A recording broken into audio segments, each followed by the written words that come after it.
organizado por el Espacio Compromiso, Desarrollo Territorial y Rural. Ya me presentó Pablo, pero soy Amadeo Bassoni, presidente comunal de la comuna de María Juana. María Juana es una localidad de casi 6.000 habitantes en el sur del departamento castellano, en el centro-oeste santafesino. Como lo explicó, representa muy bien las dos etapas que fueron las charlas anteriores de Roy Órano. María Juana fue una localidad fundada en 1883 con la colonización que venía de San Carlos, la segunda tanda de colonias agrícolas. A los 3 años se instala un molino harinero justamente de la familia Güero, familiares de Guillermo, como decíamos antes, que está trabajando en la actualidad desde 1886. Y eso hizo que se radicara el pueblo en el centro de la colonia y no en la estación del ferrocarril que pasaba a un costado de la colonia, que es lo que hoy es Estación María Juana.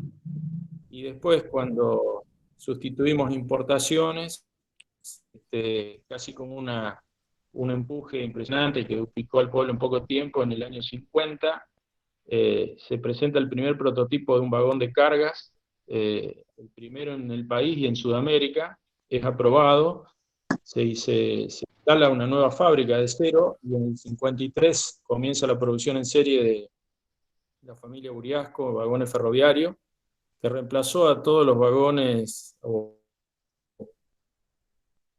entre Uriasco, fábricas militares, fueron reemplazando lo que eran los vagones ingleses o franceses. Así que reflejamos las dos charlas anteriores, que las estuve viendo y no pude participar, no pude acotarlo, pero esa es la historia de María Juana.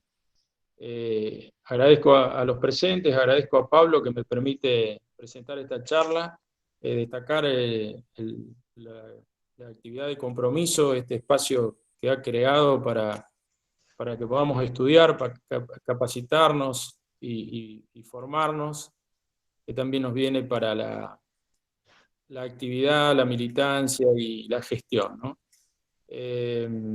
Antes de presentar a quien va a disertar, el doctor Pedrosa, quiero dedicar unas palabras a Miguel Lifkin, que participó de actividades anteriores y hoy seguramente estaría aquí participando, que también aplicaba esto de capacitarnos, de estudiar, de innovar, y lo hizo como nos enseñó Guillermo, pero él lo llevó a la práctica y con una gestión ejemplar, ¿no? Así que un recuerdo, un homenaje a él y un saludo a sus familiares cercanos, si alguno está participando, y a aquellos compañeros más cercanos.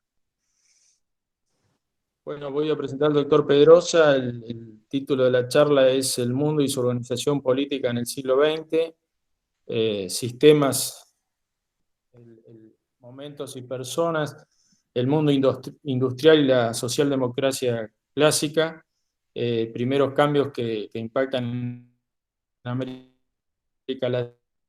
Latina, es el título de la charla ahora para esta primera charla de 3, y el currículum del doctor lo voy a leer porque es muy amplio.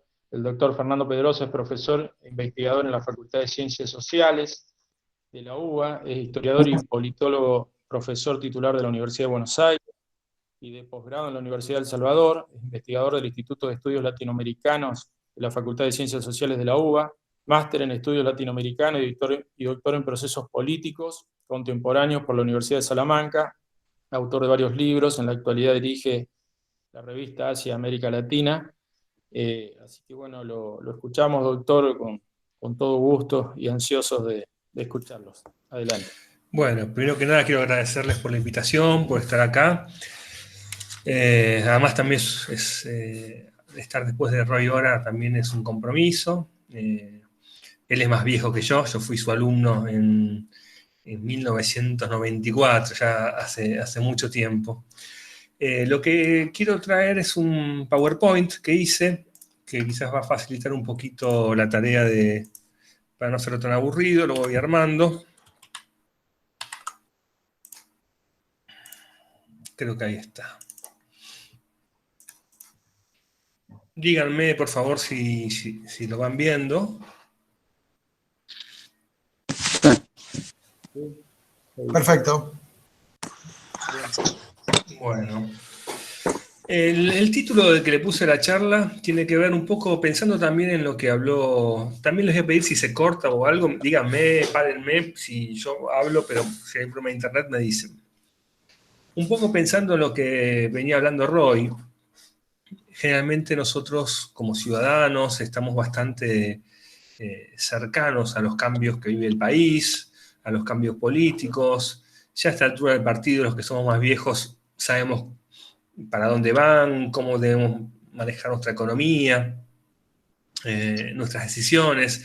Pero muchas veces ocurre que los cambios ocurren en niveles más lejanos que una casa de un gobernador o de un presidente de la nación. Y ocurren en niveles y en lugares que no los vemos y que a veces no somos ni conscientes que están ocurriendo. Y son procesos que tienen también un impacto directo en nuestras vidas particulares, ¿no? Entonces lo que quiero hacer hoy es invitarlos un poco a salir de las discusiones más cotidianas que tenemos, de las ideas, un poco renunciar a las ideas más sólidas sobre el pasado y darnos lugar un poco a hacer preguntas, hacer un viaje hacia atrás y ver qué cosas del pasado están sosteniendo o están cambiando con los momentos actuales. No sé, con respecto al tiempo, ¿cuánto quieren que hable para dejar lugar a las preguntas y al debate? Y estamos entre los 40 minutos aproximadamente, pero si está bueno, seguimos, no tenemos problema, nos interesa. Así que... Yo puedo hablar 40 minutos o 4 horas. Entonces, si querés a los 40 minutos me avisás y yo redondeo.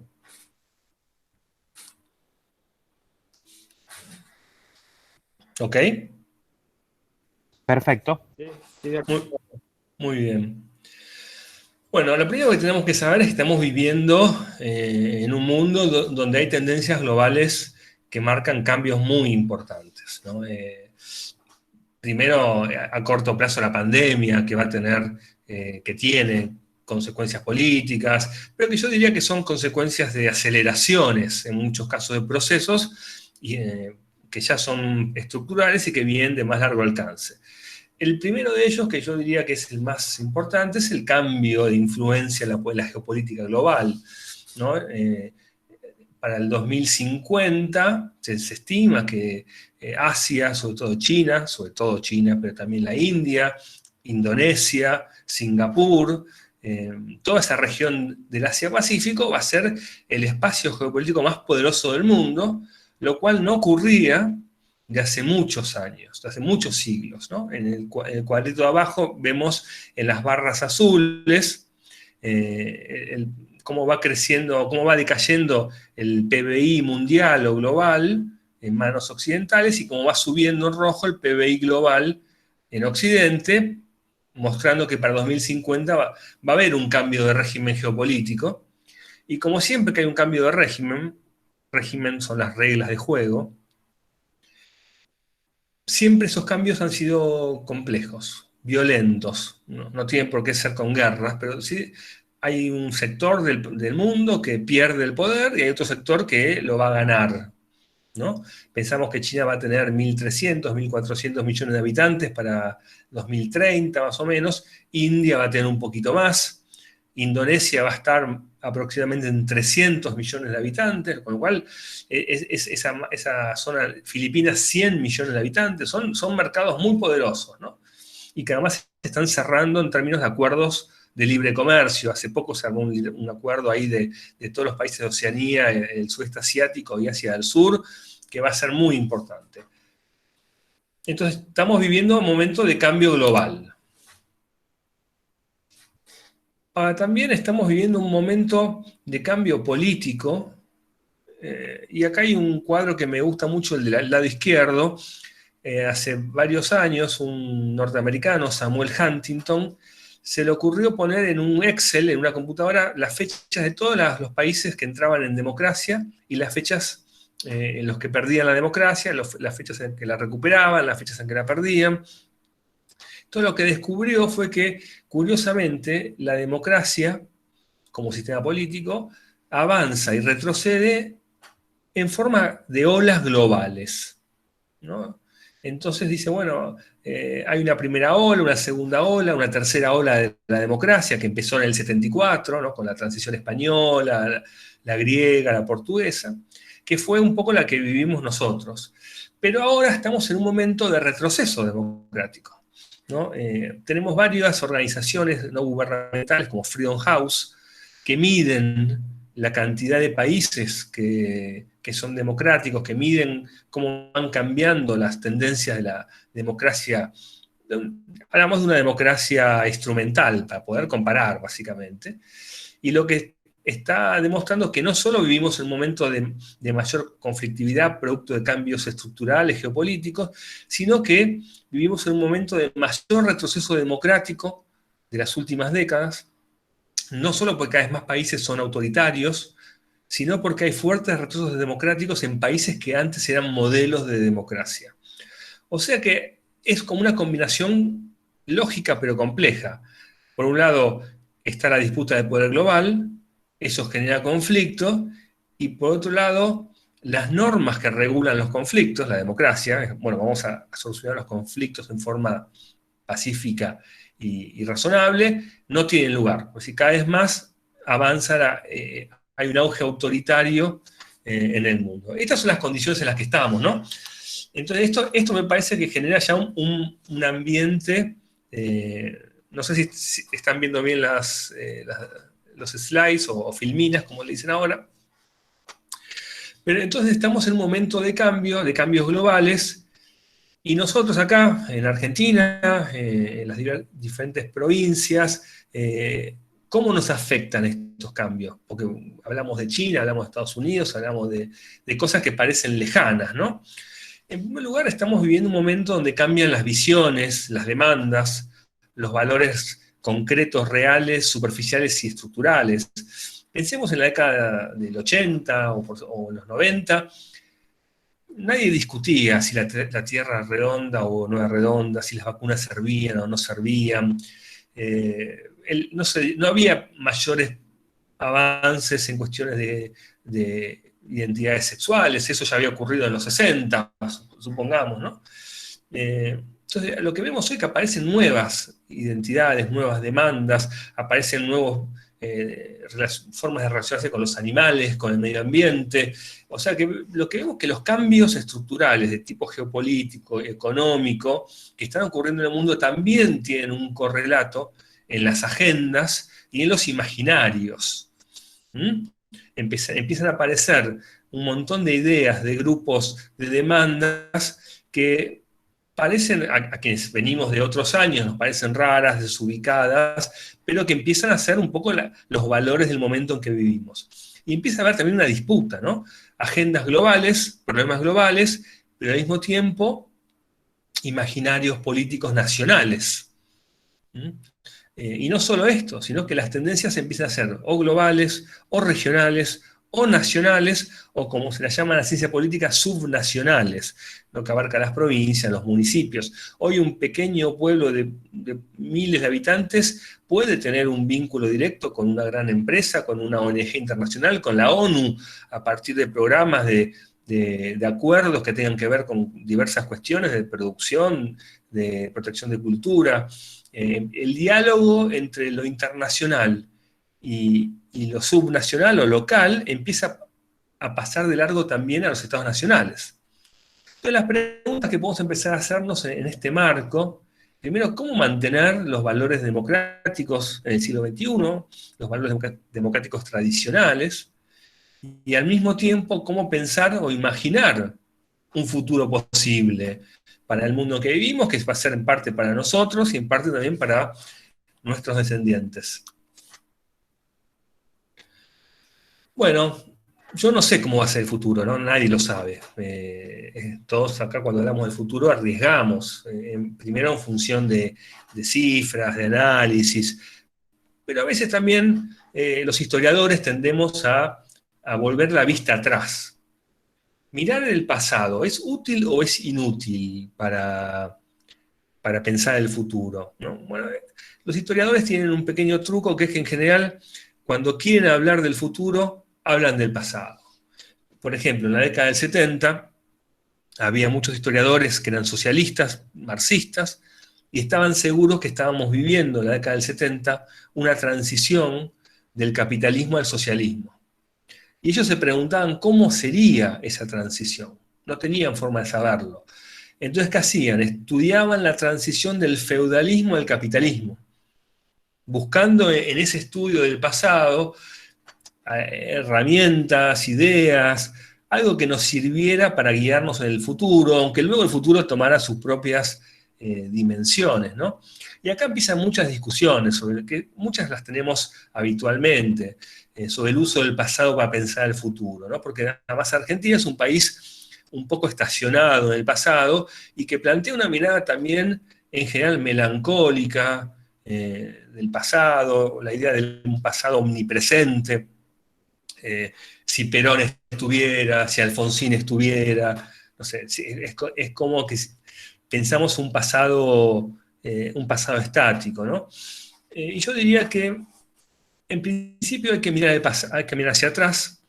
La idea está muy, muy establecida de que si uno mira el pasado, evita los errores del futuro. Yo creo que esa idea no sirve en general. ¿Por qué? Porque, por ejemplo, ¿le puede servir a los alemanes saber que si aparece un político peticito con un bigote finito, morocho, que dice Heil y que insulta a los judíos? Bueno, si el pasado apareciera igual, seguramente se darían cuenta de que repetir el pasado sería un error. Pero el pasado nunca se nos presenta igual.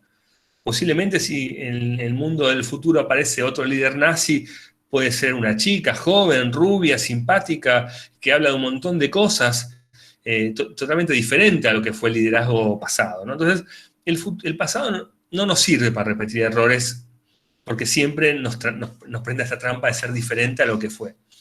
Una segunda cosa que también nos decían del pasado es que para pensar el pasado hay que estar 50 años, 60 años lejos, porque efectivamente si estamos muy cerca del pasado nos influye emocionalmente, pero también lo que está pasando hoy es que el pasado es tan rápido y es tan cambiante que si hoy no estudiamos, no sé, hoy, yo recuerdo la época que yo estudiaba cuando mis abuelos me hablaban de Ilia, de Frondizi. Para mí era una historia en blanco y negro que yo no entendía, no me importaba, no la comprendía. Hoy cuando le hablo a mis sobrinas de Alfonsín o de Menem, para ellas les pasa lo mismo. Para nosotros el pasado es tan rápido, el 2001, para la Argentina y para el mundo, las Torres Gemelas, la presencia de Trump ya es pasado y ya tenemos que estar pensando también en eso. Es decir, hoy el pasado y el presente tienen un espacio de intersección que no tenía en otras épocas, donde podemos decir que para una persona de 1930, para una persona de 1910, ni hablar del siglo XIX, los pasados eran más lentos, no eran testigos de hechos estructurales de cambio permanentemente. Nosotros, desde que tenemos memoria, vivimos un mundo de cambio, la caída del muro de Berlín, la vuelta a la democracia en Argentina, la guerra de Malvinas, la crisis del 2001, las dos presidencias de Menem, qué sé yo. Nos enfrentamos a un pasado que cambia permanentemente y que influye cada vez más en la historia del presente, ¿no?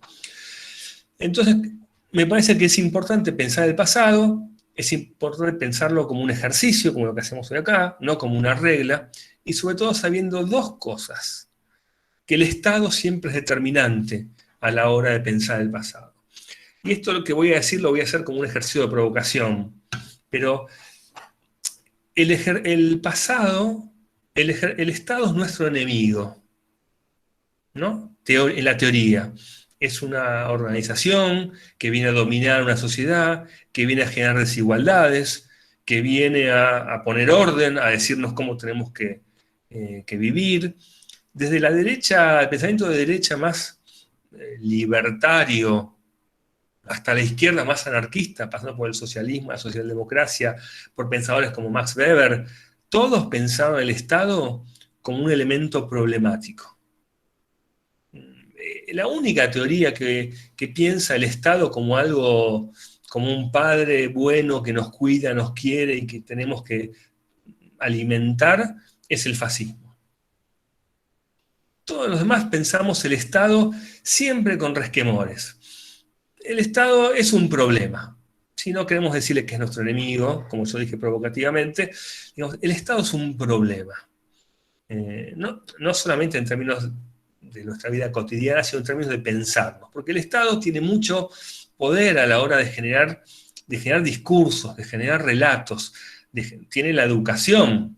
Pensemos que nosotros los argentinos, los uruguayos, los chilenos, no existíamos antes del Estado Nacional. Antes del Estado Nacional sí existían los chinos, sí existían los franceses, los asiáticos en general tienen historias milenarias previas al Estado. Nosotros no. Nosotros fuimos creados por el Estado. El Estado decidió que esto se llama Argentina, que nuestra bandera es celeste y blanca, que tenemos un himno.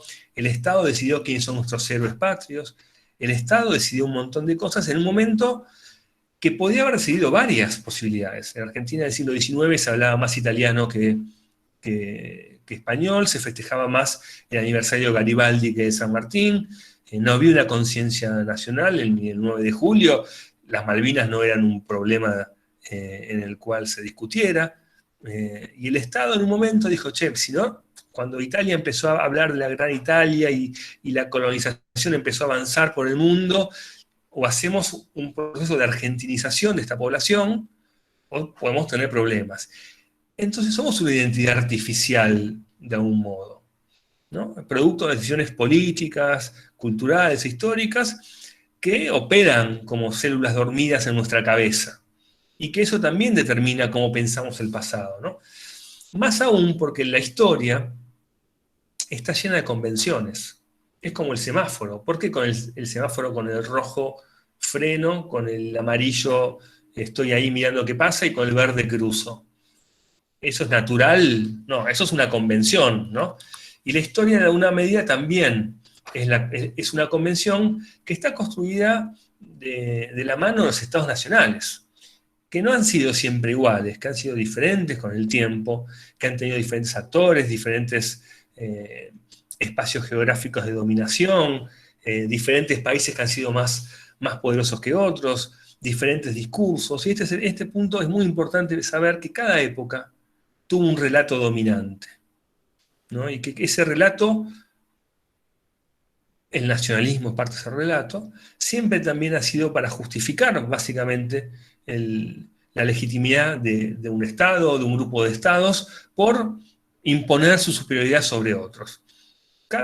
Inglaterra tuvo el relato del comercio, de la libertad comercial. Estados Unidos el relato de la democracia, de la libertad. La Unión Soviética el relato de la igualdad, del país de los trabajadores. ¿Qué relato va a tener China en el futuro? Bueno, todavía lo está construyendo, todavía no lo tiene, pero lo que sí sabemos es que no hay país con pretensión de ser potencia que no tenga un relato atrás del cual construya su poder o lo legitime. Y yo le decía que la historia es una convención, porque, claro, es tan larga la historia, que los historiadores la juntamos y decimos, che, ¿cómo la ordenamos? ¿No? Este es un poco el orden del colegio, que es interesante porque lo que muestra este orden es que dividimos la historia según nuestras miradas, ¿no? Esta es la mirada propia de Occidente, que pone a Europa en el centro del desarrollo histórico, y que va inventando categorías según los valores de cada época. Por ejemplo, yo le digo la edad clásica a Grecia y a Roma. ¿Por qué le digo clásica? Bueno, al decirle clásica, de alguna manera le estoy dando un adjetivo positivo. Digo, ahí viene nuestra tradición, la democracia y la república. Entonces me parece positivo, lo llamo clásico, como a Beethoven, como a Mozart, ¿no? Lo clásico es lo positivo. Ahora, cuando le digo antigua, que es un poco los orígenes asiáticos de todo este proceso, también le estoy dando una adjetivación quizás más negativa, ¿no? Pero la Edad Media es la más negativa de todo. La Edad Media es como el hermano del medio. ¿Qué quiere decir que es la Edad Media? ¿El medio de qué? ¿Por qué está en el medio, no? Porque, bueno, es una etapa en donde la racionalidad donde el auge de la religión, de las guerras, bueno, no eran bien vistas por la idea del siglo XIX en el cual se construyó esta tipología, ¿no? Está en el medio, dice, porque está en el medio entre la Edad Clásica, que es la que nos importa como Occidente, y el Renacimiento, ¿no? ¿Y por qué lo llamo el Renacimiento? Pues también, ¿qué significa? Lo que significa también que renace algo, que algo que estaba muerto o dormido renace. En este caso la Edad Clásica, Grecia, Roma, ¿no? Entonces, cuando yo ordeno la historia, cuando presentamos recortes históricos, temporales, geográficos, siempre está a la mano de las convenciones, ¿no? Por eso es interesante ver también el rol de los estados, el rol de las potencias, porque nunca el ordenamiento de la historia tiene que ver con cuestiones de la naturaleza, ¿no? Sino de los procesos humanos. De hecho, cuando yo elijo cómo empieza la historia, ¿cuándo empieza la historia? La historia empieza cuando teóricamente empieza la escritura, pero en América la escritura no aparece hasta muy avanzado, la era después de Cristo.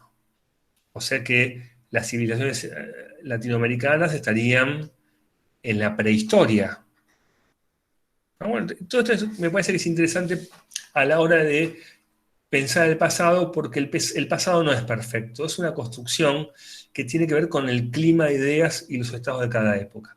Yo les muestro esta imagen, que es una imagen de pintura y de arte medieval, y si hay que analizar, ¿cómo analizaríamos la sociedad de la época a partir del arte, ¿no? ¿Qué me está diciendo esto? Bueno, me está diciendo, primero, que el arte existe para nosotros, que lo valoramos como arte, pero que para ellos no era arte, era comunicación, como lo es la televisión o los medios para nosotros, ¿no? O sea que esto nos habla de las percepciones humanas y del clima de ideas, y cómo eso afecta a las personas, cómo nos afecta a nosotros el discurso de la televisión, de la radio, de internet. Posiblemente no seamos conscientes, pero cuando lo miramos hacia atrás, vemos que la gente de la Edad Media solo pintaba imágenes religiosas, donde no está la naturaleza, donde no hay vida, no hay mujeres, donde todos en una dimensión sola, donde no se ve la piel, no se ve los colores. Bueno, eso nos refleja cómo el clima de idea de una época repercute en cómo esa gente mira al mundo. Ahora, yo les pongo otras dos pinturas con el mismo tema, un tema clásico, la Virgen y el Niño, y del lado izquierdo, está en la época más medieval, y del lado derecho en el Renacimiento, y ahí vemos cómo va impactando en las imágenes, en cómo la gente mira al mundo, ¿no? Vemos el niño ya rollizo, vemos con músculos, vemos que es una imagen donde el sexo es muy importante, a pesar de ser un motivo religioso, ¿no? Entonces, cómo la apertura del clima de ideas de un siglo a otro permite que una persona vea cosas diferentes, sin darse cuenta que las está viendo, o que no las estaba viendo en el pasado, ¿no? Entonces, todo esto muestra un poco la complejidad que tiene que ver con cómo el mundo opera, cómo el clima de ideas, cómo las religiones, la política, la organización opera en las personas, para que las personas vean el mundo de alguna manera. Tengo un ejemplo que es muy lindo, que es el mismo día, a la misma hora, en la Edad Media hubo un eclipse, en el cual a las 2 de la tarde se oscureció todo Europa y se oscureció todo Asia. Sin embargo, en China hay registro, en Asia hay registro de este eclipse, pero en Europa no. Nadie dijo nada al respecto, ¿no? Bueno, eso tenía que ver también cómo la cuestión de la religión opera sobre las mentalidades, cómo la religión y el clima opera para que veamos cosas y las expliquemos de un modo o de otro.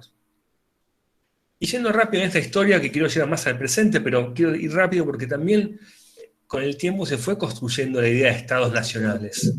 Sí, la idea es independiente. Eso es claro. ¿Sí? No. Bueno, personal está pagando, personal la semana pasada hicimos el número para que para la comuna, que siempre ya. Ahí estoy. Entonces, la idea del Estado Nacional, que también es una idea muy presente en la actualidad, que está en crisis, pero presente, viene construyéndose también con el tiempo. Viene construyendo también, no fue una cosa de todos los días. El Estado Nacional no era el Estado que, digamos, se privilegiaba hasta el siglo XV, XVI, sino que de a poco se fue construyendo a partir de la centralización del territorio, la creación de la burocracia y sobre todo la idea de la nación, ¿no? Y acá esto es interesante porque Estado y nación son dos cosas que tenemos que separar. En el caso argentino, como yo les dije antes, están creados al mismo tiempo, pero en el caso de otras naciones, europeas, asiáticas, incluso africanas, preexisten al Estado, ¿no? Y la cuestión de la identidad nacional y los Estados viene muy asociado también al avance tecnológico.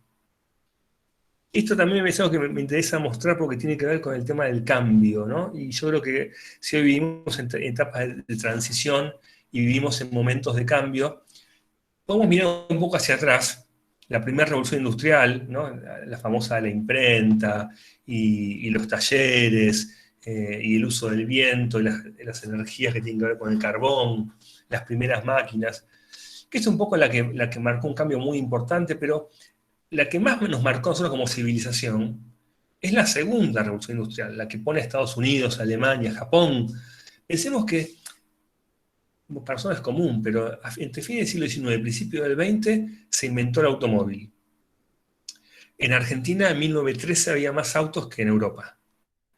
Había subte en Argentina en 1913. Pero que haya auto, ¿qué significa? Bueno, que empieza, en aquel momento, ahí tenemos una foto de un auto, dinamiza la industria del caucho, dinamiza la industria de los repuestos. ¿Cómo se hacían los repuestos? ¿Cómo se vendían? Por correo, dinamiza el correo. Yo tengo el auto y el auto va cambiando, va siendo un poco más alto, un poco más fuerte, con lo cual tengo una tía a 50 kilómetros y ya puedo ir a ver a mi tía. ¿Qué inventan los norteamericanos? Los norteamericanos llevan toda esta revolución industrial hacia el consumo. Entonces inventan los shoppings para que yo, entre que cargo combustible, pueda visitar un shopping. Crean las compras a crédito, las tarjetas. Todo esto que nosotros tenemos y que no nos preguntamos dónde sale, todo se inventa. Todo lo inventan, en este caso, los norteamericanos. Inventan la heladera. Un invento que nosotros ya lo damos por hecho, pero que cambia la forma en que nos alimentamos, la dieta. Inventan el cine, la radio, toda la construcción de la cultura occidental de la que somos partícipes nosotros. Pero los alemanes y los japoneses, en vez de ir hacia el consumo, van hacia otros elementos, ¿no? Van más hacia el armamento, van hacia la química, la física, pensándola más en función de su estado, de las demandas de su estado. Un poco la segunda revolución industrial es la que marca el inicio del proceso de guerras, ¿no? La Primera y la Segunda Guerra Mundial, que son las que van un poco a determinar también el futuro del siglo XX, tienen que ver mucho con la revolución industrial. Ustedes piensen que en la época del 40, nosotros tenemos la televisión a partir de 1945. El sistema de aviones comerciales a partir de esa época, ¿no? Las revoluciones industriales van cambiando, van haciendo aparecer nuevas clases sociales, los obreros, los sindicatos, en algunos países el parlamento, el pluralismo político, el sufragio masculino primero y después el femenino, y la aparición de nuevas ideologías, ¿no? Que tienen que ver con todo este proceso que surge de lo estructural, de los cambios estructurales, que tienen que ver con la tecnología, con los cambios de dominio geopolítico, con la conformación de los estados nacionales, con la consolidación de los estados. Entonces aparece el socialismo científico, del utópico al científico, como le dijo Marx, y de ahí va a surgir la socialdemocracia, como una ideología reformista de los obreros, que tanto va a influir en Juan B. Justo, ¿no? Porque mientras en Rusia ocurría la revolución socialista, marxista, leninista, una relectura radical del legado marxista, porque Marx no era leninista, sino que Lenin hace una relectura de ese legado. Juan B. Justo, posteriormente con Emilio Frugoni, el Juan B. Justo uruguayo, llamémosle así, van a hacer una relectura, con lo cual en América Latina el socialismo va a entrar desde una relectura democrática. Y básicamente ligada al liberalismo, ¿no? Porque el socialismo es un hermano menor del liberalismo. Poniendo eje de la tríada de igualdad, solidaridad y libertad, el socialismo va a elegir la igualdad, ¿no? Pero esto me parece que es una cosa muy interesante porque este es el mundo que está en crisis, ¿no? La izquierda y la derecha, esta es una imagen clásica, ustedes lo deben saber porque se dice en todos lados. ¿Por qué se llama izquierda y derecha, ¿no? Porque a la izquierda del rey se juntaban los sectores que querían cambiar, la burguesía, que querían cambiar las cosas. Y a la derecha del rey francés, en la época de la Revolución Francesa, se juntaban los sectores nobiliarios, los nobles, la iglesia, que no querían cambiar nada, que querían conservar. De ahí que quedó que la derecha y la izquierda están vinculadas al lugar que ocupan digamos, con respecto al rey. Pero lo que yo quiero resaltar es que tenían que ver con el lugar, es decir, una concepción espacial de la política, del espacio, ¿no? Podía haber sido arriba y abajo, o al costado a la izquierda y al costado más al centro, pero el clima de ideas, el desarrollo económico, tecnológico de la época, llevó a que la organización ideológica tomara formas espaciales. Claro, todo esto tenía que ver con un concepto del mundo donde el espacio era importante, donde la distribución del espacio caracterizaba el desarrollo del mundo. Esto es algo que va a cambiar en nuestra época radicalmente, donde el espacio ya no va a tener tanta importancia y lo que va a tener importancia es el tiempo. Por eso cuando se habla de la crisis de la izquierda y la derecha, de lo que se habla es de este concepto, ¿no? Porque hoy encontramos que hay izquierdas y derechas que coexisten. Pienso en la Concertación chilena, por dar un caso, o incluso en el Frente Amplio uruguayo, o en los gobiernos brasileños de la época de Lula, por decir ejemplos, ¿no? Entonces, claro, efectivamente lo que está pasando ahora también es que nuestro clima de ideas, la cuestión del tiempo es muy importante. ¿Y cómo se cruza tiempo y espacio? Bueno, podemos decir que el tiempo lo que incorpora son 3 variables: pasado, presente y futuro. ¿Esto qué quiere decir? Bueno, aquellos grupos que tienen su influencia en el pasado o su pensamiento, o el núcleo de su pensamiento en el presente o en el futuro, las derechas y las izquierdas tienen algún grado de cercanía. Si una derecha está pensada en una centro-derecha y una centro-izquierda piensa en el futuro, bueno, tiene un espacio común. Si su eje ideológico está en el futuro. Si su eje está en el pasado, también, ¿no? Quizás una derecha que tiene su eje vital en el pasado tiene más en común con una izquierda que tiene que ver con el pasado que con una misma derecha que ve el futuro. Por eso se puede explicar la democracia cristiana con el socialismo en Chile, ¿no? Pero más allá de esto, lo que quiero decir es que el mundo del siglo XIX y del siglo XX es un mundo donde el territorio es importante, donde las distancias son importantes, donde lo espacial tiene que ver con las ideas de las personas y tiene que ver con el núcleo de las ideologías dominantes.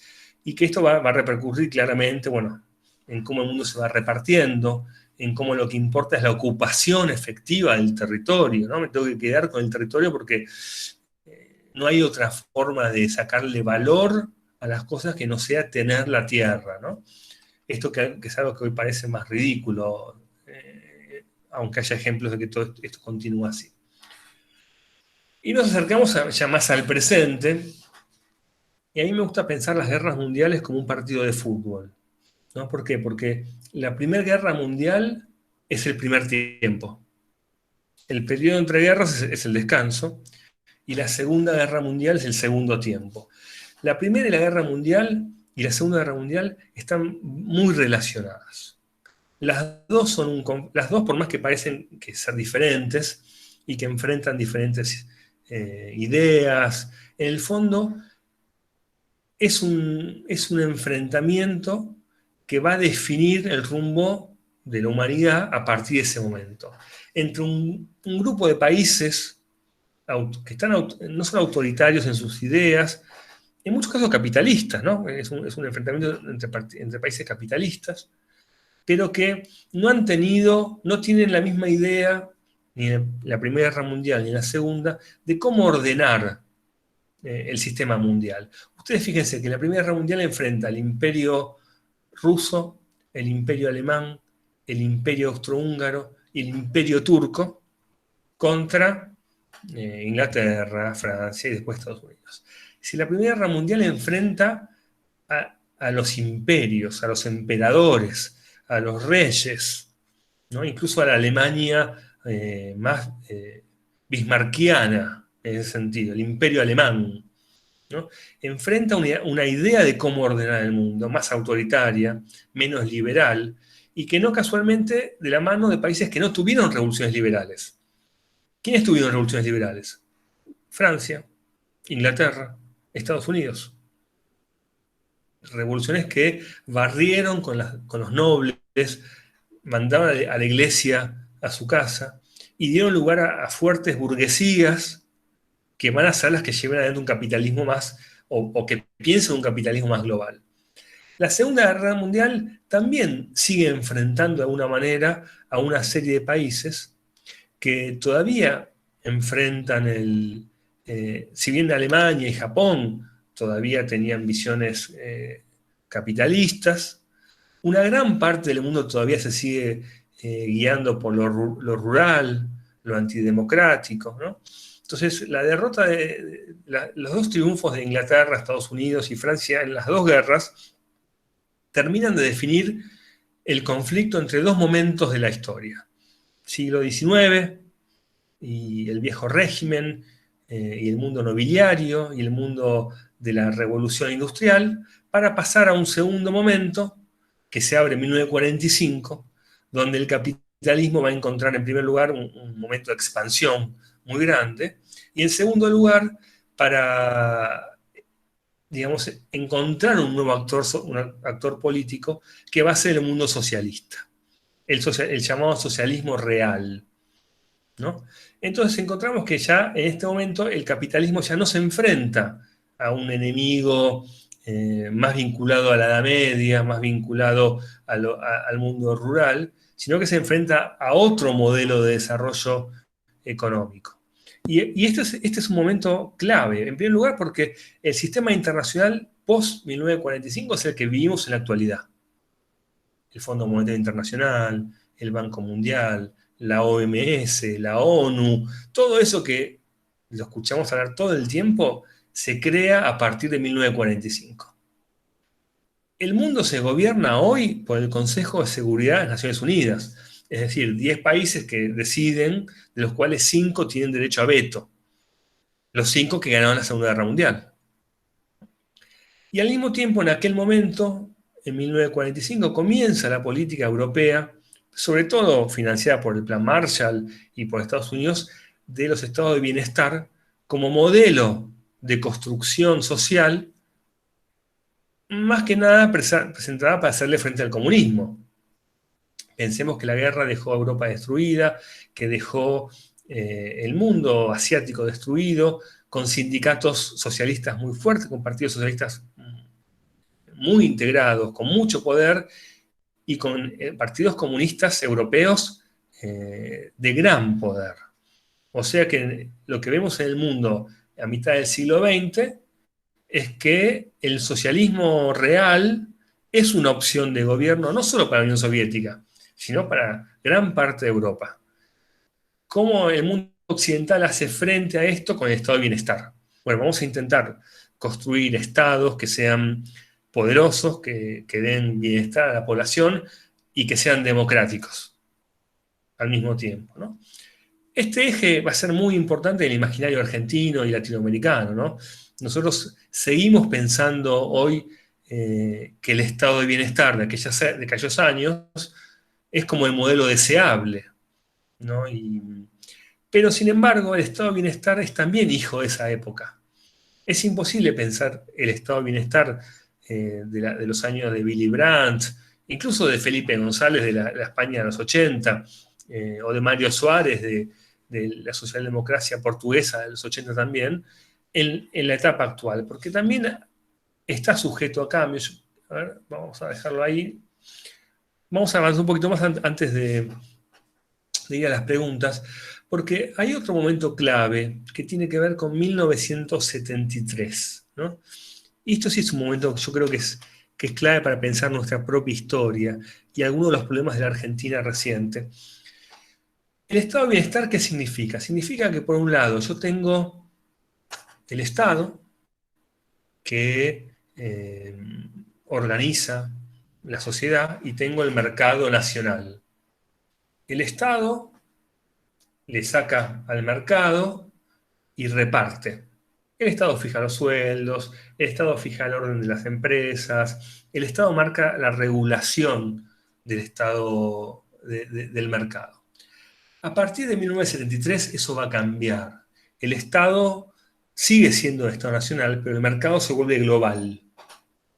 Y eso le genera un montón de problemas. ¿Cómo hace el Estado ahora para intentar regular, para intentar tomar ese dinero, esos fondos, esos ingresos del mercado que le permitían sostener el bienestar, ¿no? Este es un problema que enfrentan todos los estados del siglo XX y que va a llevar a Europa a una crisis en los 70, que va a marcar la aparición del neoliberalismo, pero que hasta el día de hoy en Argentina sigue generando un problema que es cómo se vincula el Estado Nacional con el mundo global, con la producción global. Esto que quizás para el campo es más fácil de observar, ¿no? Para el mundo industrial, para el mundo intelectual, para el mundo político es más difícil de pensar. Cómo vincularse con el mundo global. Pensemos que Perón se fue de Argentina en 1955 con la Revolución Libertadora, hace todo un periplo por Latinoamérica y se instala en España. Para 1958, 59, va a estar viviendo en España. Va a vivir en España entre 1960, un poco antes, a 1973. 13, 14, 15 años va a estar viviendo en Europa. Y Perón va a ser testigo del cambio en Europa. Va a decir, él que asumió la presidencia en 1945 y pensó que venía la Tercera Guerra Mundial, lo que él decía, ¿no? Dice, bueno, se viene la Tercera Guerra Mundial que va a ser una guerra destructiva. ¿Qué tiene que hacer Argentina? Argentina tiene que volverse autárquica, dice. El primer plan quinquenal. Tenemos que producir todo nosotros.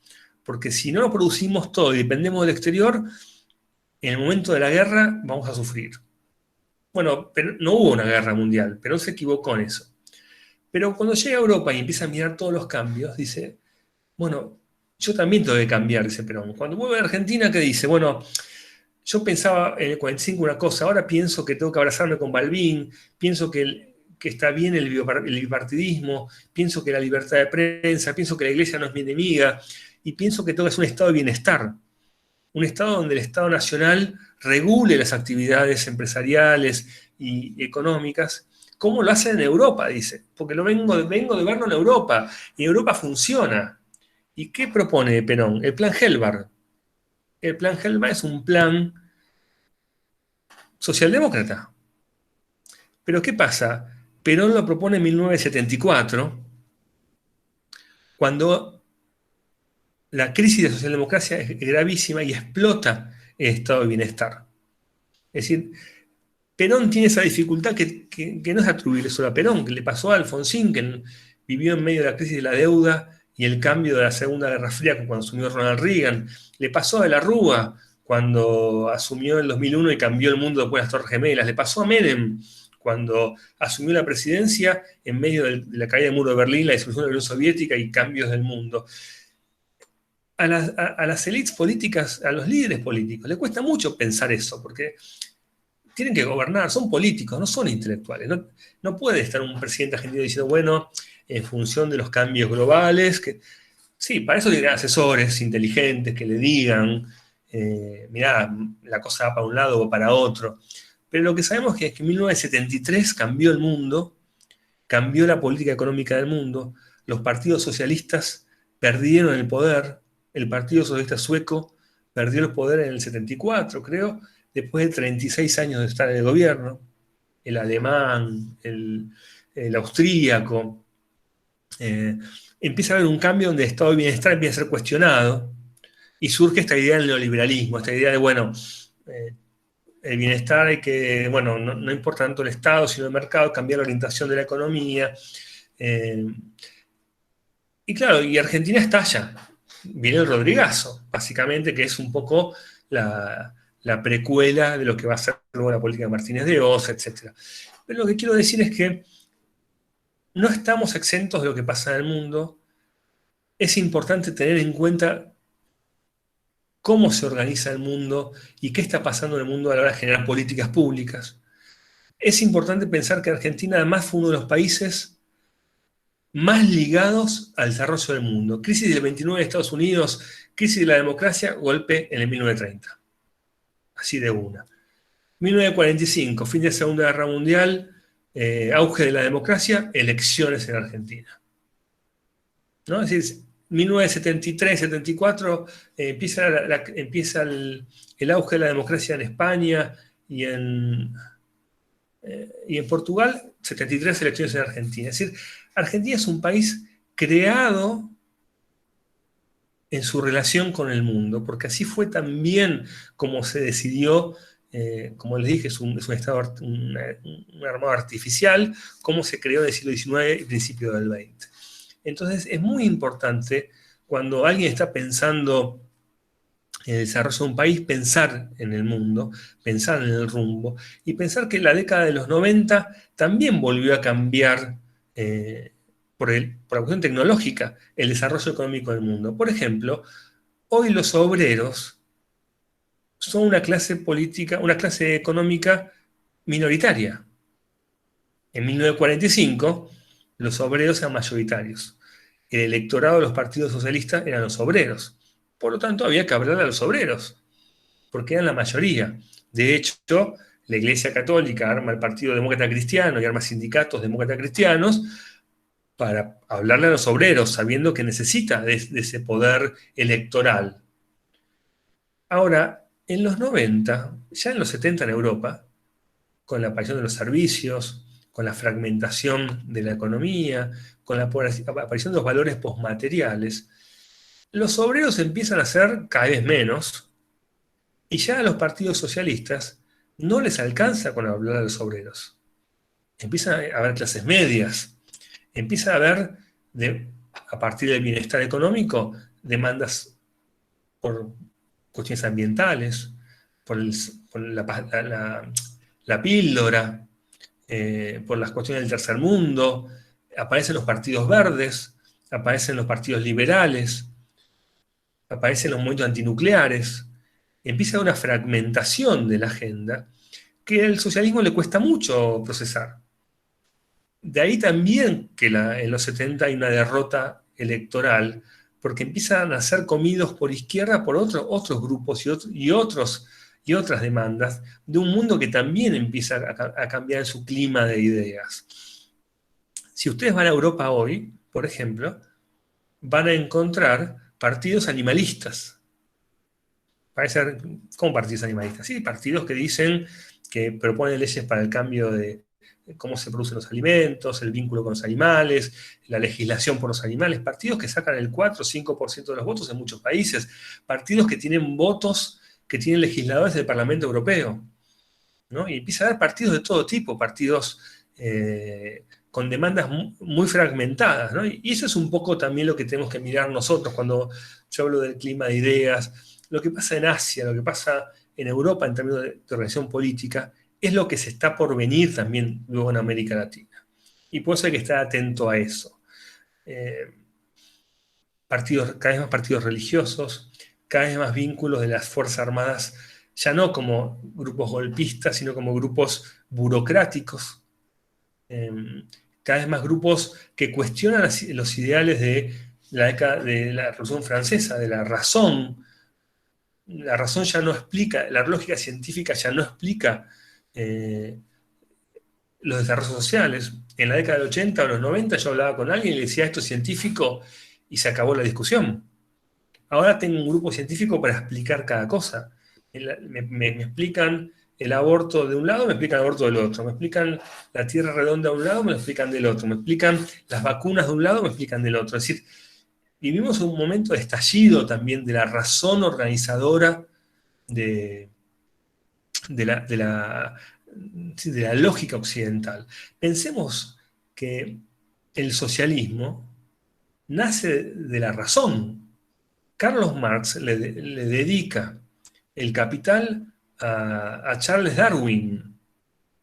De hecho, esta idea del Estado esclavista que pasa a ser el feudal, que pasa a ser el capitalista, es una idea evolucionista de la historia.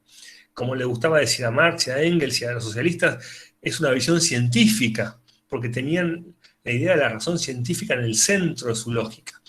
Bueno, nosotros hoy estamos viviendo en un momento donde todo eso se discute. O sea, tenemos el cambio, como dije al principio, el cambio de lógica global del poder económico, la crisis de la democracia, la crisis de cómo resolvemos los problemas, la crisis de la izquierda y derecha como estructura organizadora de la política, la crisis de la economía, porque es una crisis también de las lógicas económicas a partir de la inserción de la ciencia y tecnología, y por último, la crisis de la razón como eje organizador del mundo en que vivimos. ¿Cómo no enloquecer? ¿No? ¿Cómo no estar como estamos cuando vivimos en un mundo que está en una transición en todas sus dimensiones y que por lo tanto es muy difícil aferrarnos a certezas? Y es por eso mismo que renace en muchos aspectos las identidades locales, porque lo que sí está, porque es algo previsible. Mi equipo de fútbol de barrio, la nacionalidad de mis abuelos, el centro de inmigrantes gallegos, el pueblo, la ciudad pequeña, el idioma local, la religión de mis antepasados. Es decir, frente a toda esta locura digo yo, pero estos desafíos que recibimos de todas cosas que acostumbrados a vivir un mundo racional, seguro, sabemos quién son los buenos, quién son los malos, entre ellos saben que ellos mandan, pasamos un mundo donde todo está en discusión y donde hay un conflicto por cada espacio de la organización global. Bueno, como dicen los chinos tienen una maldición que le echan a sus adversarios. Ojalá vivas tiempos interesantes. Y efectivamente nosotros estamos viviendo tiempos muy interesantes y que ponen a prueba nuestra capacidad de sobrevivir como ciudadanos, sobrevivir en nuestras cuestiones económicas, familiares y personales cotidianas, y sobrevivir como pensadores, militantes, como personas interesadas del mundo que nos rodea, para poder intentar comprenderlo, ¿no? Este es el panorama que yo les quería presentar hoy, para terminar hoy y abrir el debate, para decirles que estamos en un momento en que nadie puede explicar nada y que no hay ninguna seguridad y que ni siquiera las cosas que hasta hace pocos años nos parecían seguras hoy lo son, y que ese es el marco en el que estamos. No es un marco que elegimos y en el cual la pandemia viene a generar un montón de nuevas preguntas también y viene, como dije al principio, a acelerar algunos de estos procesos más que a crearlos. Para terminar, quiero decirles, cuando alguien le dice, bueno, ¿cuál es la agenda de problemas de este país? Y uno empieza a hacer la agenda, ¿no? La pandemia, poner el número 1.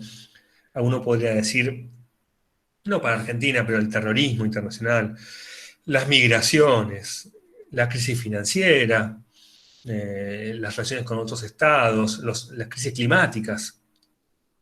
Si tenemos que hacer 10 problemas de nuestros países, 7 u 8, no se originan en el territorio nacional. Yo creo que es el elemento que caracteriza a nuestra época. Los problemas que enfrentamos no se originan en el territorio. El territorio ya no importa. Es decir, si la pandemia no se origina en mi territorio, ¿qué posibilidad tengo yo de resolverla? Si la crisis financiera no se origina en mi territorio, ¿cómo puedo yo resolverla? ¿Cómo pueden Nicaragua y Guatemala hacer frente a los ciclones periódicos que reciben cuando son producto del calentamiento de los océanos que ellos no producen? Me parece que la señal de nuestra época es esa. El Estado Nacional se muestra impotente ante los desafíos que recibe, porque no se producen en el lugar que domina. De ahí que algunos estados como Chile tratan de convertirse en actores globales, algunos como Europa tratan de armar una integración regional que haga frente a todo esto. Nosotros estamos con el tema de Mercosur o no Mercosur. Bueno, me parece que este es un buen ejercicio para pensar hacia adelante. ¿Cómo hace un Estado nacional para enfrentar los nuevos desafíos que vienen de la mano de la cuestión supranacional? ¿No? Y yo creo que esta es la pregunta del millón, cuando uno llega al poder y se empieza, porque por ejemplo, para Santa Fe es una pregunta importante, por ejemplo, el crimen organizado. ¿Alcanza la policía de Santa Fe o la policía de Buenos Aires para enfrentar al crimen organizado que tiene una escala global, que lleva la plata a un lugar, que compra las armas en el otro, que mueve migraciones de personas transnacionalmente, que usa los puertos, las rutas y los aeropuertos para sus negocios? ¿Puede el Estado municipal hacer frente a eso?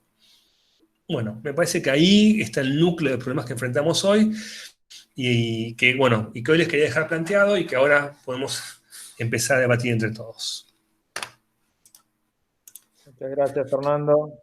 Muy buena la charla. Abrimos si hay preguntas.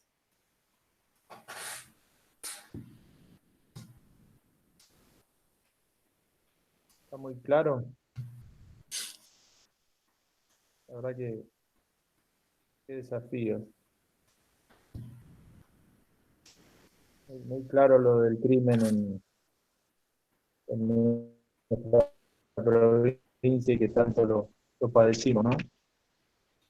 Sí, porque además si vos pensás en una empresa transnacional hoy, tiene un formato que tiene a los gerentes en un país, la planta en otro, el contador en otro. ¿Cómo puede el Estado Nacional francés, hace 40 años, le decía a Renault, bueno, tenía estatal Renault, pero a una empresa le decía, mira, vos no vas a aumentar los sueldos, o sí los vas a aumentar, o vas a pagar más impuestos, o no. Hoy nosotros no podemos hacer eso, porque una empresa te dice, bueno, me voy a Taiwán, me voy a China, me voy a Vietnam.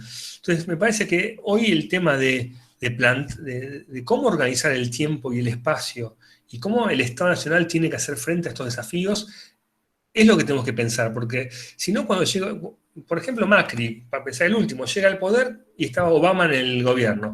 Y él dice, yo estoy con Hillary y el mundo es así, y a los 6 meses cambia el mundo. Gana Trump, empieza otra dinámica económica.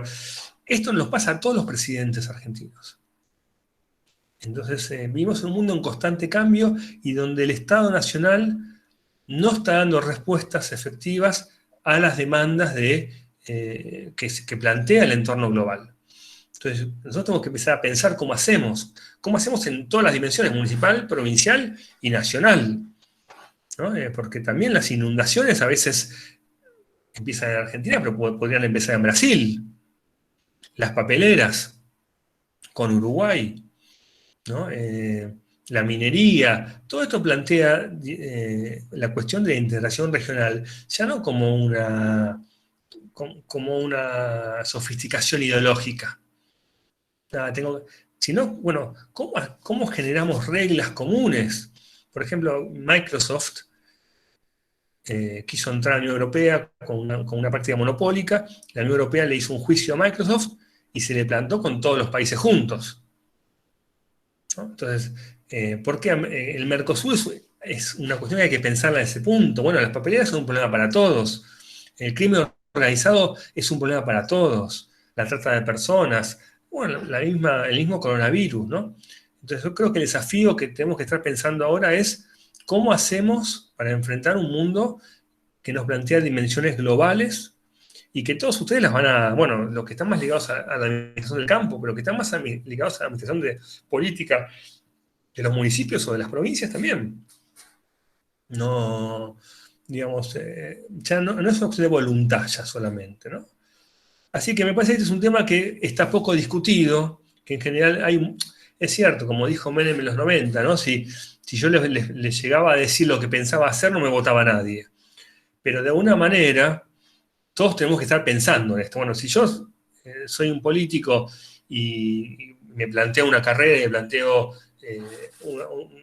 acceder a espacios de gobernabilidad, tengo que tener en la cabeza algo que tenga una vinculación con los cambios globales. Si no, voy a estar perdido. Y creo que también esto tiene que ver, bueno, hoy justo salió la noticia esta de la suspensión de la exportación de la carne y todo eso, ¿no? Bueno, todo esto tiene que ver también con los mercados globales. Y todavía pensar, esto es lo último que quiero decir y les dejo hablar a ustedes, pensar que un virus que vino de China, que cruzó todo el mundo y vino hasta China, y yo lo puedo parar poniendo un terraplén en una ruta, es ridículo. Es ridículo. No, entonces tenemos que poder decirle a nuestros políticos, a nuestros dirigentes, a nuestros intelectuales, hay que pensar globalmente y actuar localmente. Y hay que redefinir el interés nacional en función de estas lógicas. Si no, estamos perdidos. Yo tengo una para Fernando, si me están escuchando. Se escucha. Perfecto. No, Fernando, lo de construir el relato que iniciaste al principio en una pincelada sobre lo de China y en el momento que defina ese camino al liderazgo y la unión del relato y demás, con el relato muy pasado de moda, en mi opinión, de toda la dirigencia más importante en la Argentina, en relación a la dinámica que nos golpean todos los días y en relación a lo más viejo de lo viejo de discurso, de posturas en relación a las demandas, a las necesidades, a los problemas, digamos. Y cómo eso nos lleva puesto a una provincia como Santa Fe, que no es que uno quiere pensarla al margen de la unidad nacional, pero sí, digamos, que vas por un camino donde te colisionan todos los días con un tema, por ejemplo, como recién planteaste, el famoso cierre de exportaciones cárnicas. Santa Fe el año pasado lideró los volúmenes exportables, por ejemplo, ¿no? Entonces, ahí me parece que estamos muy complicados porque hemos acostumbrado a la sociedad a un relato equivocado, pero que rinde votos, y después nos salimos más de la trampa de un Estado bobo que contiene mal, digamos, con el subsidio, con todo lo que sabemos. Ese es mi aporte. Pero claro, porque además lo que yo te decía recién es el vínculo con el afuera no puede ser atrás de un muro, porque no alcanza, porque ya la historia nuestra y del mundo demuestra que vos podés poner un muro a cualquier cosa un pequeño lapso de tiempo.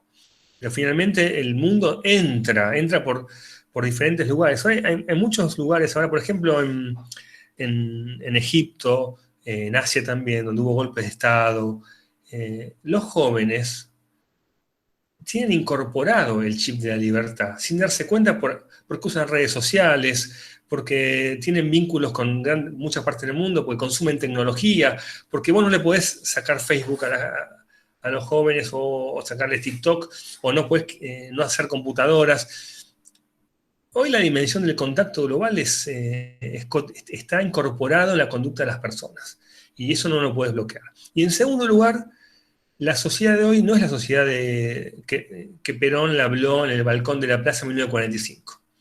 Hoy nuestra sociedad es una sociedad muy fragmentada en demandas, porque sí, porque quizás una parte de Santa Fe te pide una cosa, otra parte otra, dentro de una ciudad tenés un colectivo que te pide una cosa y otro te pide otra. Hoy la articulación de los intereses tiene que convivir con esta cuestión, con el vínculo global. Es muy difícil, yo no digo que sea fácil. Está toda América Latina debatiéndose esto. Es decir, Brasil eligió con Bolsonaro, Venezuela está con el chavismo, los chilenos están abriendo la discusión, los bolivianos están cambiando presidente cada 15 minutos. No estamos viviendo en un momento de certezas, lo que decía al principio. Todos abrieron la caja de Pandora de sus transiciones de la democracia y cambiaron sus pactos de gobernabilidad, ¿no? Es decir, menos los uruguayos y nosotros. Lo ves en México con López Obrador, bueno, en Centroamérica ni te cuento, lo ves en Colombia. Estamos viviendo un momento donde la incapacidad de los estados nacionales también está produciendo una insatisfacción social y popular a la que no hay respuesta, ¿no? Entonces, yo en ese sentido soy bastante pesimista, creo que no hay muchas condiciones para que la élite política argentina hoy le dé respuestas a esto también, porque, bueno, somos una sociedad muy corporativa, muy compleja, ¿no? Pero yo diría que esas dos cosas, el mundo no puede solucionarse. O sea, el chavismo de alguna manera es una respuesta de ponerle un muro al mundo. Decimos, mira, no nos importa el mercado, nos bancamos con lo nuestro y sale como sale, ¿no? Y Chile hasta ahora ha sido un ejemplo de lo contrario, 50 tratados de libre comercio con todo el mundo, bilateralidad. Yo creo que vivimos un momento complejo, ¿no? Y no hay recetas y vamos a tener que traspasarlo como se pueda y sin garantías de que ninguna receta sea exitosa. Es así.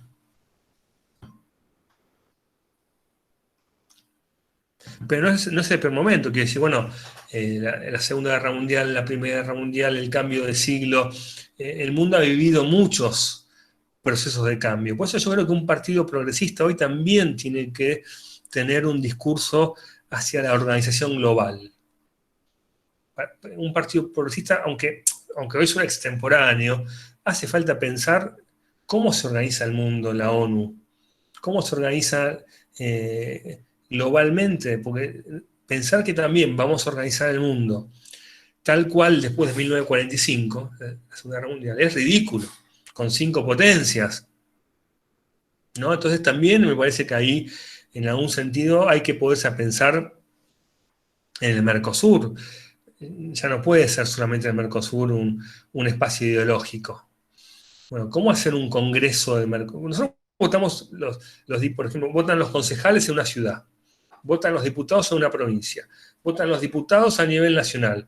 ¿Por qué no votar diputados reales en el Mercosur? Reales, ¿no? Con poder. Bueno, porque efectivamente los brasileños tendrían la mayoría, porque un parlamento es proporcional.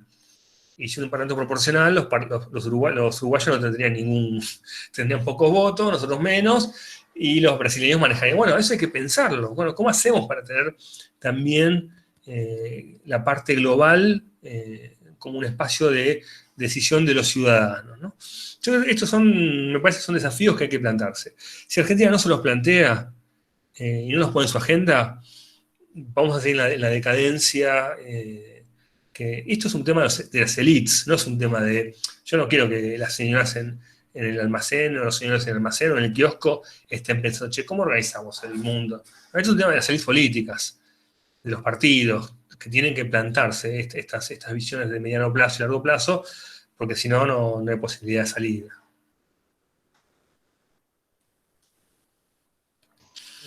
Yo, si puedo, Fernando, muy buena la exposición. Bueno, recién pensaba, no sé, me parece interesante esto que decías de los constantes cambios en el mundo y cómo las sociedades, bueno, van organizándose en función de esos cambios. Y yo por ahí para pensar en los cambios en la actualidad y conectado con lo que vos decías de la agudización de ciertos cambios con la pandemia, pienso en el capitalismo financiero y el capitalismo digital, que a diferencia de tal vez el capitalismo clásico del siglo XX, por lo menos el capitalismo del siglo XX creaba empleo, era un capitalismo industrial que por lo menos creaba fábricas, creaba productos manufacturados que creaban empleo. Hoy el capitalismo digital y el financiero no lo están generando como era en el siglo XX. Lo vemos acá, no sé, pienso en Rafaela con el ejemplo de Pedidos Ya, que es una empresa multinacional, que su base tecnológica es la tecnología digital, y conectado con lo que vos decías, cómo el Estado nacional hace para hacerle pagar impuestos a esa empresa, que no tributa de manera local, sino que es una empresa multinacional. Y tal vez cuando le encontrás la vuelta para hacer tributar a esa empresa, después a las 2 semanas aparece otra empresa nueva con otro modelo de negocio, a la cual tenés que generar un nuevo mecanismo para cobrarle impuestos a esa empresa. Y así. Y pienso, sumado a eso también, en la agudización de la crisis climática mundial y la transición ecológica a la cual va a apuntar el mundo, y algo que yo decía en la charla de Roy ahora, es que el grave error del gobierno nacional de querer apostar a vaca muerta, al petróleo, cuando el mundo el sistema financiero mundial le está sacando financiamiento al mercado en petróleo y le está yendo hacia las energías renovables y limpias. Entonces, entender hacia dónde el mundo está yendo. Y otra cosa que recién pensaba en relación a lo que vos decías de estos cambios, pensemos, por ejemplo, en el discurso de Biden de hace algunos días, que volvió a aparecer en el discurso del presidente de los Estados Unidos el rol del Estado, porque desde la década del 70, desde el concepto neoliberal de Margaret Thatcher y Reagan, la cuestión neoliberal, bueno, hoy el Estado vuelve a tener un rol preponderante en los estados nacionales, y ni más ni menos que en el discurso del presidente de los Estados Unidos, anunciando programas de infraestructura de parte del Estado, inversiones, y que tienen que ver con una crisis mundial que no se veía tal vez desde la crisis del 29. Bueno, eso, una reflexión.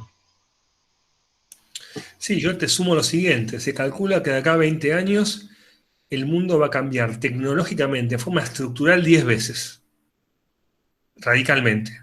Inteligencia artificial, realidad virtual, cosas que ni podemos imaginar hoy, ¿no? Entonces, ¿cómo los dilemas éticos que todo eso genera, políticos, económicos, cómo estamos preparados? Bueno, la izquierda europea discute esas cosas, ¿eh? No es que no las discute. El otro día leí un artículo de Borrell, del socialismo español. ¿Qué tiene que hacer Europa frente a la cuestión de inteligencia artificial? ¿Cómo armar la realidad virtual? Todo eso tenemos que pensarlo porque está a la vuelta de la esquina, ¿no? Entonces, me parece que es parte del gran desafío. Y cuando vos decías el Estado Nacional, el Estado Nacional tiene problemas frente pero aún así tiene una responsabilidad y tiene una tarea importantísima. Quizás no es el protagonista único de la política mundial como en el siglo XVIII, pero sí tiene mucho carrete para dar todavía, ¿no? Y eso también es parte de pensar qué hacemos con eso, ¿no? Y yo comparto con vos las crisis climáticas, la cuestión del desarrollo de minería, una discusión que Argentina tiene muchos problemas para dar también, ¿no? Pensemos que desde el segundo plan quinquenal de Perón, estamos discutiendo qué hacemos con la Standard Oil, si sacamos el petróleo, no lo sacamos, después vino Frondizi, lo sacamos, no lo sacamos, y después vino Menem, privatizamos, no privatizamos, después vino Kirchner. Entonces estamos también nosotros dando vueltas, y esto es un tema que también me parece que es importante.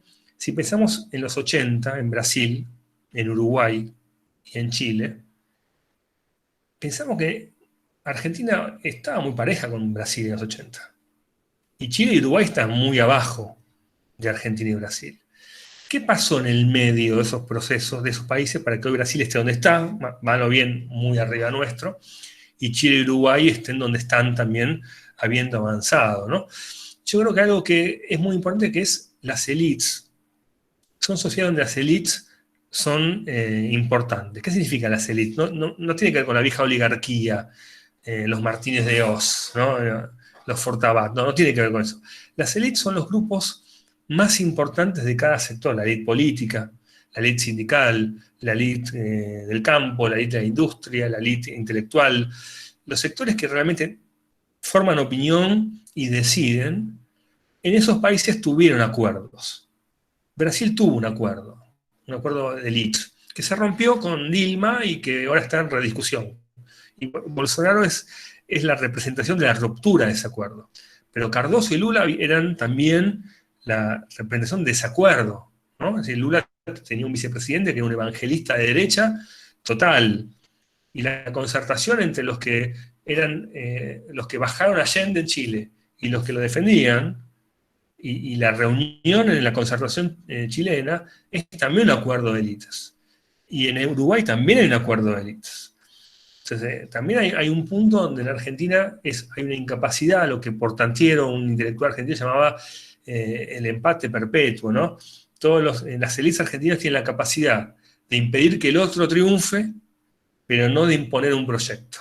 Entonces, todos estamos todo el tiempo impidiendo que el otro imponga un proyecto y nunca hay un espacio de acuerdo de políticas de largo plazo. Posiblemente nunca lo haya, ¿no? Digo, nunca lo hubo, por lo menos el siglo XIX, principio del XX lo hubo, después no lo hubo nunca más. Y yo creo que ese es un tema también. Hasta que eso no ocurra, vamos a seguir, gana un gobierno que se apoya en la industria, y llega otro que se apoya en el campo, y llega otro que se apoya en los sindicatos de servicios, y llega otro que se apoya en este. Entonces, bueno, me parece que ese es un tema también importante para pensar, ¿no? ¿Por qué las élites argentinas no pueden, y no me refiero a Kirchner y a Macri, digo, los empresarios, no sé, la gente del campo, la gente del fútbol, no sé, las élites, los que definen, los Moyano de los sindicatos y los mercados libres, ¿no? ¿Por qué no encontramos un punto donde las élites dicen, che, mira, acá 30 años vamos a hacer esto con la torta, la vamos a agrandar acá, y este pedazo va a ser para mí, este para vos, y lo cerramos acá, que es lo que pasó en Brasil, básicamente, ¿no?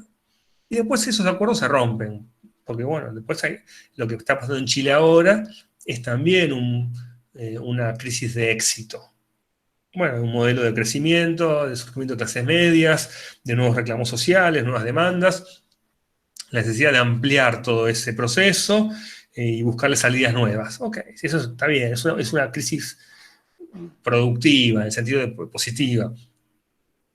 En cambio, nosotros no vivimos a crisis productivas, vivimos crisis siempre de sistema, ¿no? Pero bueno, esto me parece que también, mirando al pasado, es un problema reiterado una y otra vez. Y bueno, no sé si podremos solucionarlo, ¿no? Mirando hacia atrás no es bueno, no nos da un buen pronóstico hacia adelante. Esperemos que eso cambie. Bien. Bueno, si no hay más preguntas, agradecemos al doctor Fernando, agradecer a todos los presentes y invitarlos para el martes 25 de mayo con el doctor otra vez Fernando Pedrosa, la crisis del petróleo, se adelantó Mati. Ahí el tema va a ser la crisis del petróleo, el estado de bienestar y la socialdemocracia, la globalización, los valores postmateriales, nuevas estrategias de la socialdemocracia, impacto en la Argentina. Crisis de gobernabilidad mundial, el título de la próxima charla para el martes que viene, a la cual invitamos a todos, por supuesto. Bueno, muchas gracias a ustedes. No, gracias. Gracias, Amadeo, excelente, impecable Fernando, la verdad que nos anotamos varias cosas